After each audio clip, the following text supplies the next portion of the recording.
What's good, YouTube? Ghost Archives here, back in the building. And today I'm going to be extending my 7-day theory video. And this one is going to be about the similarities between Don Illuminati, the 7-day theory, and Kendrick Lamar's GNX. So without further ado, let me not waste you guys' time. I do want to say I appreciate everybody who's been watching the videos and who's been tapped in. Make sure you guys like, comment, and you guys subscribe. So, the GNX 7-day theory, part 2. For me, I was doing some more research and I seen some similarities in the two projects. So I wanted to just share this with you guys from my point of view, right? So one of the easiest ones is going to be that both Tupac's album and Kendrick's album have 12 songs, right? One of the similarities or references to Makaveli in this was the rules of engagement that Kendrick was talking about on the first song, Whacked Out Murals. It's a lot like on Blasphemy, you know, when he's talking about the rules or the things that they need to use to guide him through. So I caught that, as well as the song Gloria being ode to his pen, and Me and My Girlfriend, which is like a ode to Tupac's gun. It's like a kind of a different flip on a romantic relationship with the thing that they both cherish the most, I guess. I don't know if Tupac really loved his gun like that. He probably did, you know. Say took him out a couple situations, put him in a couple situations. It's kind of like a girlfriend, right? And then the just the reincarnated on the song Reincarnated, how he was rapping like Tupac, but he wasn't giving you the actual lyrical content of from the point of view of Tupac. It was more of a story about how the devil was entrapped into this cycle or purgatory, and he keeps coming back and dying due to the vices. And he finally comes back as a rapper named Kendrick Lamar, and he starts having a conversation with God. And at this point, Kendrick decides to take the devil's story and change it and use it for good. I think that's extremely deep. I think that's deep, especially being the fact that, you know, the last artist that we can look back to, not the last artist, but the last super great prolific artist that we can look back to is someone like a Nipsey Hussle, who's shouted out on Whacked Out Murals. Even if he doesn't have to say Nipsey's name, Whacked Out Murals is a tribute to Nipsey. Like, really, if you think about the point of view, how people was whacking out Nipsey's murals and how LA felt about that. But at the same time, you know, Tupac was somebody that would spread that type of messages in those songs. And I believe it was off of Outlaw's album that the sample comes from. It's like an extended version of the song. And, you know, with that Reincarnated, it's almost like the last generation telling the story in the song Reincarnated is Tupac. You know what I'm saying? So it's not from the point of view of Tupac. It's like almost like Tupac wrote a song, a storytelling type song, and he's somewhere stuck in between. He's somewhere stuck where Kendrick Lamar is and have been passed and all these past generations speaking through spirits. You know, and you hear Tupac and Kendrick have this conversation on Tupac on To Pimp a Butterfly. I almost called it Tupac. It was supposed to be called Tupac. To Pimp a Caterpillar. You know, I remember that going out there as well.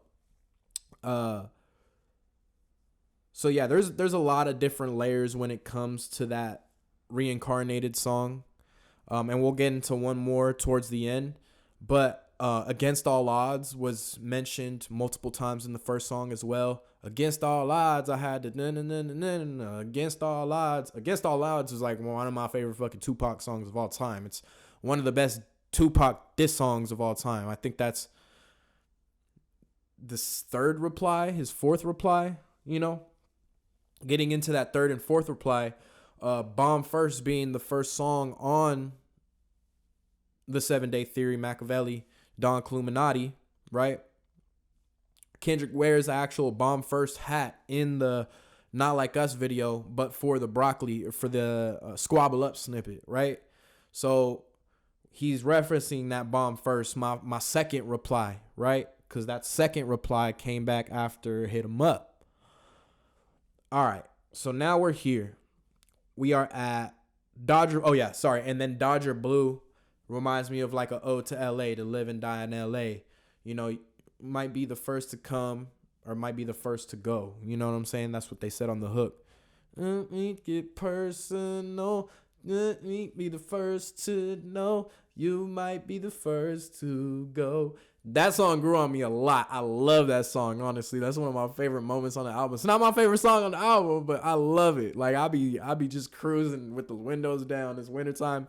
It's hot outside. It's cold. It's hot. I don't care. I'm cruising with that joint on. And then, so actually, a few more points, right? So, Black Friday. So last week, my theory was that he might be dropping on Black Friday since he dropped last Friday. 7 days would be Black Friday. My theory on Black Friday is that maybe he's coming for J. Cole's next, because if we think about what's Black Friday was that collaborative effort where J. Cole rapped on Kendrick Lamar's All Right and Kendrick rapped on J. Cole's A Tale of Two Cities, where, in my opinion, and I know my opinion sounds pretty consistent, Kendrick absolutely bodied that. Like, I don't listen to the old Tale of Two Cities anymore. I listen to that version because I got the rap version of that instead of the, chill version of that, right? So that dropped almost 10 years ago now on Black Friday, maybe like 8 years ago on Black Friday. And I do feel like Kendrick might have a little bit of venom for J. Cole. So that was my possibility, right? 7 days from when his album dropped. And then he comes back with a second project on the 27th or 29th or something. Yeah, the 29th. And when I look at the significance of November 29th, I didn't get anything. So if you guys know anything, November 29th, if there's some type of significance, let me know. But I do see on exactly 30 years ago, on November 30th, 1994, right? 30 years ago, Tupac got shot at Quad Studios. This is what led to the beef between him, Biggie, Puff Daddy, and eventually spilled out into the East Coast and West Coast. So I'm like, all right, that's something, right? That's something there. That's something related to Tupac, the 7 Day Theory, how the beef started. So maybe we won't get a project. Maybe we'll get a single. Well, maybe we'll get another video with some more references in it. And, maybe we'll get something on the 29th. Maybe we'll get something on the 30th to references. I don't think it would be... It would have to be done very tasteful for it to not be disrespectful to Pac's legacy, especially being on a time that he got shot. And then when I was thinking about that, I was like, all right, let me go back to the Squabble Up music video, right? And if you look at the very top corner at the end of the video, a little flag comes down and it says the Compton Christmas Parade. So I was like, Compton Christmas Parade. So we got to keep on this narrative of, we're reincarnated was, and we go back to the Mr. Morale theme, and it was more of like a lot of like the story of Jesus imagery as well. But I'm like, okay, Christmas. So I go and I look at the Compton Christmas Parade on Google. It's December 14th is on the Compton Christmas Parade, right?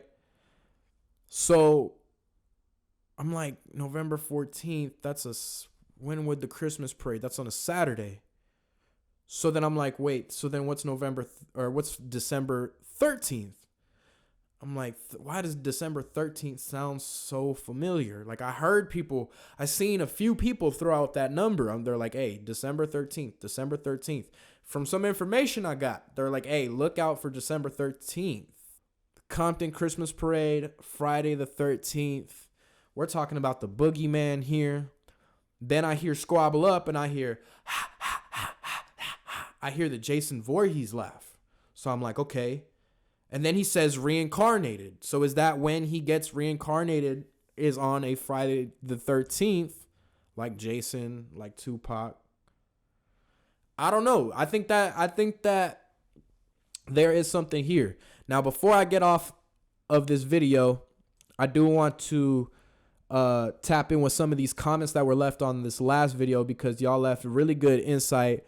And I just want to make sure y'all know that I'm reading the comments and that I will feature you on my page if y'all commenting and y'all liking and y'all interacting. So we got Slim Shady MUFC. He says 2 cars in the promo. He mentions Gemini Twin and Body for Body. He's in a light room and dark room for the 2 different styles in the promo.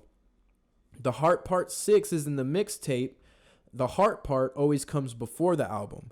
It's also a very short album and just doesn't feel right. It feels incomplete. And I agree with you. There's certain bangers on there that have minimal Kendrick effort, but either the features or the songwriting allows it to feel like a full, complete song. But I'm not saying Kendrick is rapping bad. I'm just saying it feels like minimal effort from him, but it feels effortless. Like what he does feels effortless, right?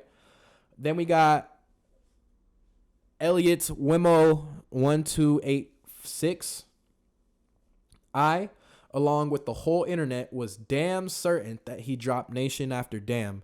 I just feel like this is what we got for the foreseeable future. Maybe a post-halftime album that may come in the summer, but I'm just not convinced. Hopefully I'm wrong.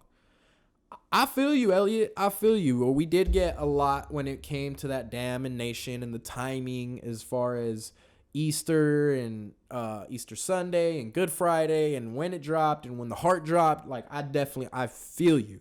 I feel you. But from my perspective, I feel like the hype behind that was so big, Kendrick had to take note. And he wanted to see if he can put out, or maybe he could create a cohesive body of work that was that long. And that's why we got a double album for Mr. Morale and the Big Steppers. To only drop 2 albums in the same year, like Tupac, classics, like DMX, 2 albums in the same year, classics, and both of them go crazy. When would be the perfect time to do that? Not when he signed to Top Dog Entertainment. The perfect time to do that is when he's signed to his own label. This GNX album being the first time he's dropping outside of Top Dog Entertainment. Thank you. Shout out, Elliot. That was a great comment. Bro, as much as I love... Kyle Johnson 4615 says, bro, as much as I love this, we did the exact same thing with Damn, thinking he'd premiere a whole new album for his Coachella set.